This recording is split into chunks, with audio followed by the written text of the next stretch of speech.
नस्तईन। आज जो खान साहब पर हमला हुआ है और जिसमें 13 PTI के रहनुमा और दोस्त ज़ख्मी हुए हैं, मैं उसकी पुरज़ोर मज़म्मत करता हूँ। इसकी जितनी भी मज़म्मत की जाए कम है।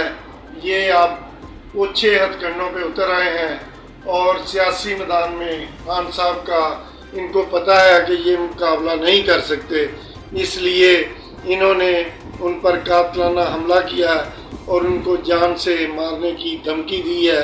लेकिन मैं ये बताना चाहता हूँ कि जुल्म फिर जुल्म है, बढ़ता है तो मिट जाता है। खून फिर खून है, टपकेगा तो जम जाएगा। जब ये इन्होंने हमारी रेड लाइन क्रॉस की है, इंशाअल्लाह ताला हम इसका इनको भरपूर जवाब देंगे और ये जो हकीकी आज़ादी मार्च है ये अपनी मंजिल की तरफ रवां दवां रहेगा और इंशाअल्लाह ताला अल्लाह ताला खान साहब का साया हमेशा हमारे पाकिस्तानियों और पूरे आलम इस्लाम के सर पर कायम रखेगा। अल्लाह ताला हमारा हामी और नासर हो।